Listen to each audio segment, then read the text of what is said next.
চুলাতেও আপনারা perfect sponge cake তৈরি করতে পারবেন। সঠিক নিয়ম যদি জানা থাকে তাহলে আপনারা খুব সহজেই চুলাতেই কেকের ওপরে সুন্দর কালার আনতে পারবেন। কিভাবে চুলাতে সুন্দর কালার আনবেন সবকিছু দেখিয়েছি আজকের এই ভিডিওতে। তো আসসালামু আলাইকুম এভরিওয়ান। আজকে আমি আপনাদেরকে মাত্র একটা ডিম দিয়ে চুলাতেই পারফেক্ট একটা ভ্যানিলা স্পঞ্জ কেক তৈরি করে দেখাবো। কেক তৈরি করার জন্য এখানে শুকনো একটা বাটিতে রুমের স্বাভাবিক তাপমাত্রায় থাকা একটা বড় সাইজের ডিম ভেঙে নিয়েছি। একটু বড় সাইজের ডিম নেওয়ার চেষ্টা করবেন। তো এখান থেকে ডিমের কুসুম আলাদা করে নিয়ে সাদা অংশটাকে প্রথমে বিটার স্পিড 1-এ দিয়ে আমি বিট করে নিচ্ছি একটু ক্লাউডি ভাব আসা পর্যন্ত, অর্থাৎ ফেনা ফেনা করে নিব। প্রথমে এরকম ফেনা ফেনা করে নিলে দেখা যায় পরবর্তীতে চিনি দিয়ে বিট করলে আর কোনো এয়ার বাবলস হওয়ার সম্ভাবনা থাকে না। যখন ফেনা ফেনা হয়ে গেছে তখন এর ভেতরে অ্যাড করে দিলাম 1/4 কাপ পরিমাণ চিনি। এখন ডিম চিনিটাকে বিট করতে হবে যতক্ষণ না চিনিটা প্রপার গলে যাচ্ছে আর ফোমটা একদম পারফেক্ট হয়ে যাচ্ছে। এই পর্যায়ে এলো পাথারি বিট করবেন না, ক্লকওয়াইজ বিট করবেন, অর্থাৎ একদিক ঘুরিয়ে ঘুরিয়ে আপনাদেরকে বিট করতে হবে এবং বিটার স্পিডটা বাড়ানো যাবে না। বিটার স্পিডটা 1-এই থাকবে প্রথম থেকে শেষ অবধি। 1-এ রেখে আপনাদেরকে আমি যেরকম করে ঘোরাচ্ছি ঠিক এভাবেই আপনারা ডিমটা বিট করবেন। এলো পাথারি ঘোরাতে গেলে দেখা যায় ফেনা হয়ে যায় বা এয়ার বাবলস হয়ে যায়, আর এয়ার বাবলস হলে ওই কেকটা পারফেক্ট হয় না। দেখা যায় শুকনো উপকরণ মেশানোর সময় ফোম দেবে যায় বা ফোম দেবে না গেলেও অতিরিক্ত এয়ার বাবলসের কারণে কেকটা ফুলে আবার চুপসে যায়। তাই লক্ষ্য রাখবেন যেন কোনোভাবেই এয়ার বাবলস ক্রিয়েট না হয়। তো দেখতেই পাচ্ছেন এখানে আমি বিট করে নিয়েছি আর আমার এখানে ডিমের ফোমটা একদম পারফেক্ট হয়ে গেছে, কোনো এয়ার বাবলস নেই, স্মুথ এবং থকথকে প্রপার স্টিফ একটা ডিমের ম্যারাং এখানে তৈরি হয়েছে। এখন আমি এর সাথে কুসুম এবং ভ্যানিলা এসেন্সটা অ্যাড করে দিব। আপনারা চাইলে এই পর্যায়ে তেল অ্যাড করতে পারেন 1/2 টেবিল চামচ, তবে স্পঞ্জ কেকে তেলটা টোটালি অপশনাল, দিলেও হয় না দিলেও হয়, বাধ্যতামূলক না। তো এখানে ভ্যানিলা এসেন্স আমি 1/2 চা চামচের থেকে একটুখানি কম অ্যাড করে দিলাম। এই পর্যায়ে আপনারা বিটারটা অফ করেও কিন্তু কুসুম এবং এসেন্সটা মিশিয়ে নিতে পারেন, অথবা বিটারটা অন করে 1-এ রেখে জাস্ট 2বার বাটি ঘুরিয়ে অফ করে দিবেন। অর্থাৎ বেশি বিট করা যাবে না কুসুম দেওয়ার পর, তাহলে ফোমটা নষ্ট হয়ে যায়। তো দেখুন আমি কিভাবে বিট করে নিয়েছি আর মাশাআল্লাহ এখানে কিন্তু ফোমটা একটুকুও দেবে যায়নি। এখন আমি বিটারটা অফ করে দিলাম। বিটার অফ করে দিয়ে এখন শুকনো উপকরণগুলো দিয়ে দিব। আর শুকনো উপকরণ দেওয়ার সময় অবশ্যই চেলে নিতে হবে। আমি আলাদা করে আগে থেকে যেহেতু চেলে রাখিনি সেজন্য এখন চেলে নিচ্ছি। প্রথমে দিলাম 1/4 কাপ পরিমাণ ময়দা, তারপর দিচ্ছি 1/2 টেবিল স্পুন পরিমাণ কর্নফ্লাওয়ার এবং 1/2 চা চামচের অর্ধেক পরিমাণ দিয়ে দিচ্ছি বেকিং পাউডার। এখন এই 3টা উপকরণ একটু চামচের সাহায্যে মিশিয়ে নিচ্ছি, যেহেতু আগে থেকে মিশিয়ে নেইনি। তো আপনারা অবশ্যই চেলে মিশিয়ে রাখবেন। এখন একটা কথা বলি, ডিমের সাইজ যদি ছোট হয় সেক্ষেত্রে আপনারা 1/4 কাপ ময়দার সাথে যে 1/2 টেবিল চামচ কর্নফ্লাওয়ার আমি অ্যাড করলাম ওইটা আপনারা করবেন কি 1/2 টেবিল চামচ পরিমাণ ময়দা উঠিয়ে নিয়ে 1/2 টেবিল চামচ পরিমাণ কর্নফ্লাওয়ার অ্যাড করবেন যদি ডিমের সাইজটা ছোট হয়। সেক্ষেত্রে কিন্তু বড় সাইজের ডিম নিলে ময়দা উঠানোর কোনোই প্রয়োজন নেই। তো সব কিছু আমি চেলে দিয়ে দিলাম। এখন এই পার্টটাই খুবই ইম্পর্ট্যান্ট, একটু মনোযোগ সহকারে ধৈর্য সহকারে এই কাজটা করে নিতে হবে। ফোল্ডিং মেথডে একদিক ঘুরিয়ে ঘুরিয়ে আলতো হাতে মিশিয়ে নিতে হবে। একদিক ঘুরিয়ে ঘুরিয়ে বলতে যে ঘোরাতেই থাকতে হবে এমনটা না। আপনারা দেখে হয়তো বা বুঝতেই পারছেন আমি একটু করে ঘোরাচ্ছি কাঁটাটা আর ওপর দিকে একটু শুকনো উপকরণটা ঝেড়ে নিচ্ছি। এতে করে হবে কি শুকনো উপকরণটা সহজেই উপরে উঠে আসবে আর সেটা দেখে দেখে আমরা মিশিয়ে নিতে পারবো।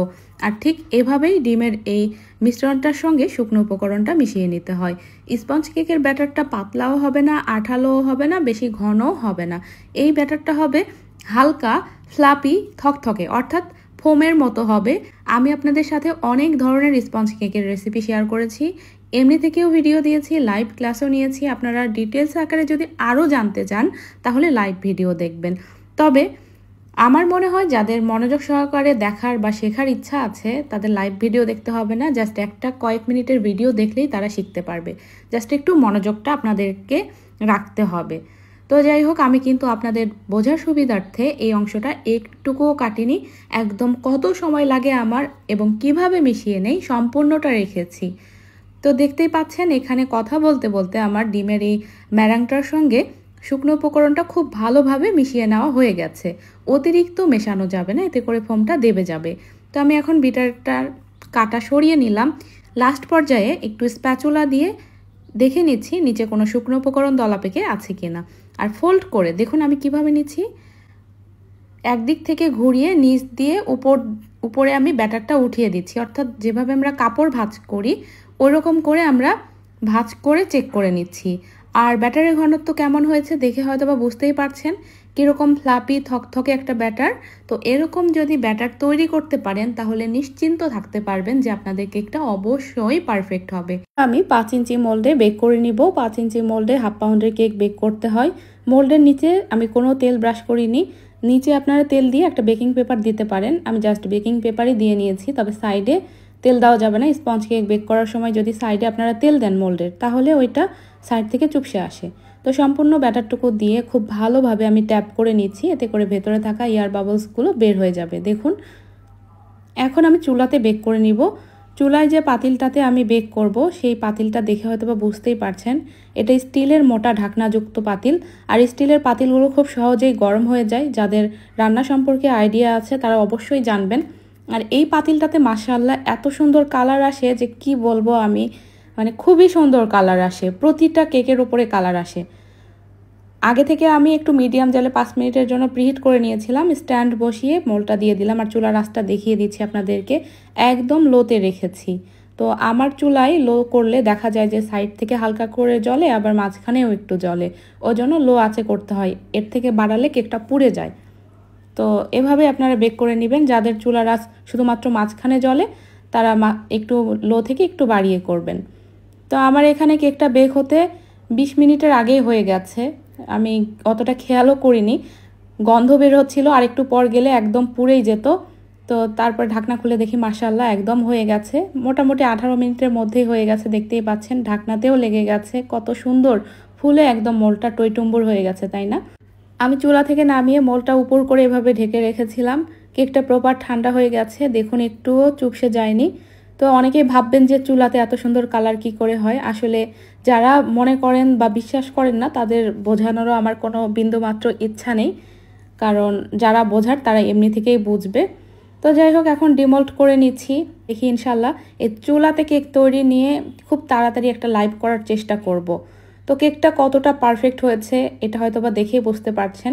এই কেকটা আমি বাসাতে খাওয়ার জন্যই বানিয়েছিলাম। এই যে এই সাইডটা একটু বেশি গাঢ় হয়ে গেছে, আর একটু পর গেলে পুড়েই যেত। তো এখন আমি 3টা ভাগে ভাগ করে নিব। কেকটা বাসাতেই আমরা খাবো তার জন্যই বানিয়েছি।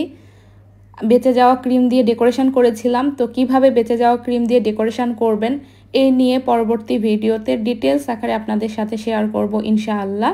তো আজকের মতো ভিডিওটি এখানেই শেষ করছি। ভিডিও রিলেটেড প্রশ্ন থাকলে কমেন্ট বক্সে জানাবেন। সবাই অনেক বেশি ভালো থাকবেন, সুস্থ থাকবেন। আল্লাহ হাফেজ।